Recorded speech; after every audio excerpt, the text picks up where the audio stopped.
How do you visualize your next fight, Mike? My next fight, I visualize us stepping aside the octagon, Conor walking in, doing the Billy strut, doing all that stuff, him being very, very confident. There's nothing more dangerous than a man who believes in himself, an unwavering belief in himself. But I know this is just a facade that he puts on for the cameras. It's a facade that he puts on for society, for the onlookers, right? But at some point, he's going to have to answer the question, am I enough? And I don't think that he is willing and able to answer that question in the affirmative. I believe at some point he will give up. At some point, I will be raining punches down on him. The pressure, the pain, the blows will be way, way too big for him to be able to handle, and he will find a way out. He'll look for a door. He'll look for a tap. He'll look for a give up, and then he'll have some kind of excuse. So, and then people have said, too, you're going to end his career. I would never in a million years tell a man when it's time to walk away from the sport that we love, the sport that we are doing. I just believe that I'm going to dominate him in a fashion that he's going to question whether or not he wants to come back or not. And he's earned it. The dude's earned it. He's made a phenomenal life, a phenomenal living. And June 29th, I get to do what I do. I get to do what I was called to do. I was born for a time and for a moment such as this, and everything has led me to this, and time to smash this dude.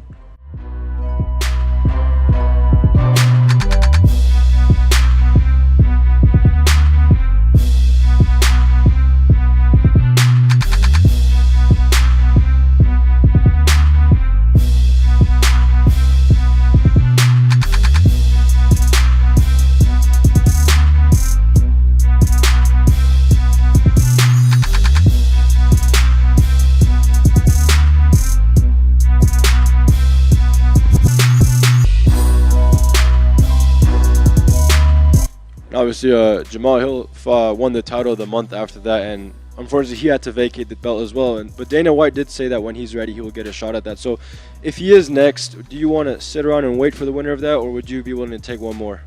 I think here the math works out the way that I'm more deserving of the belt because I have 10 victories, 6 of them knockouts. And Jamahal Hill has 8 fights total in the UFC. So it's just clear that I'm a more deserving contender than Jamahal Hill.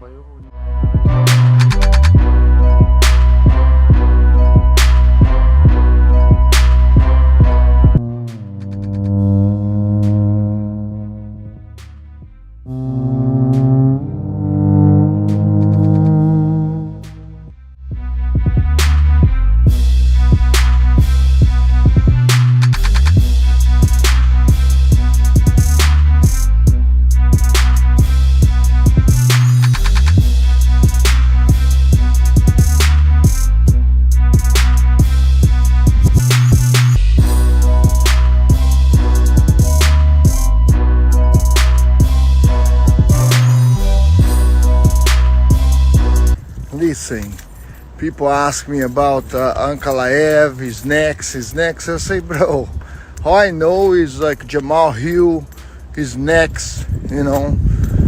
All I know is that from the time we beat Jury, we think Jamahal Hill is next.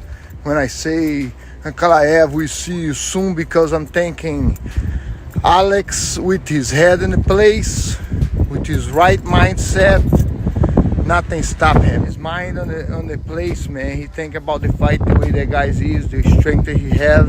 It's gonna be one of the greatest of all the time. Smash everybody. Exactly.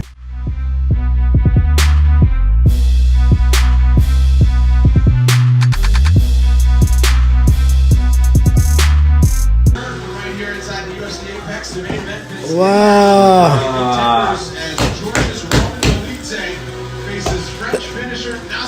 Win.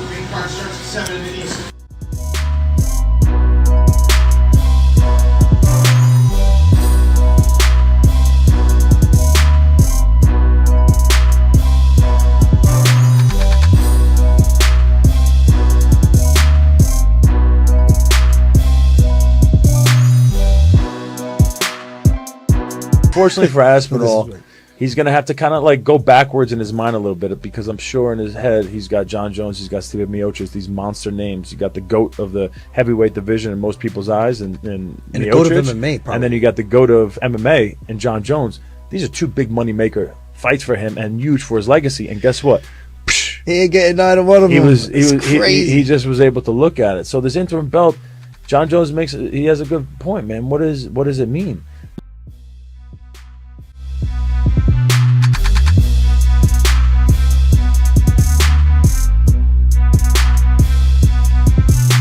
How you doing? Yeah.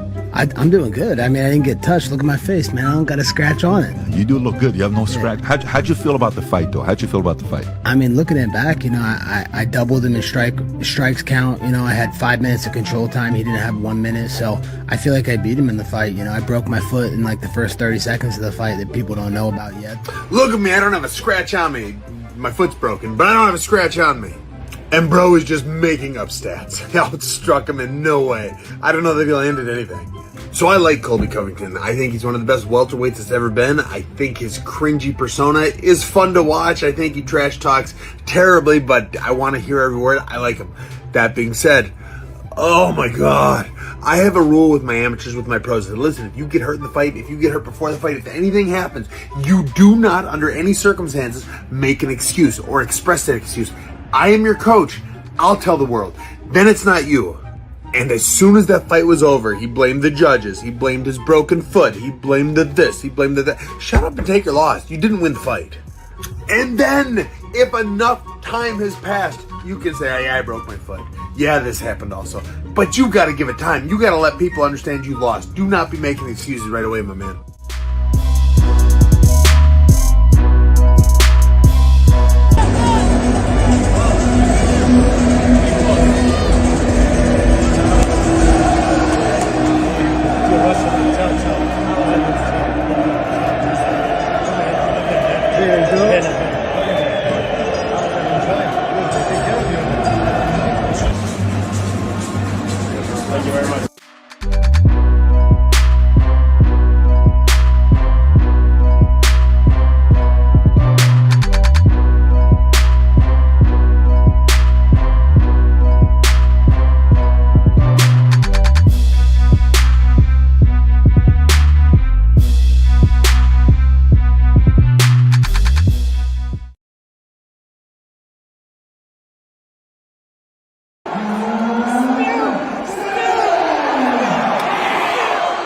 Two seconds later. On 1 foot. My foot was a balloon. My foot was a balloon. You want to see it? Do you know what I mean? My toes came out of the socket.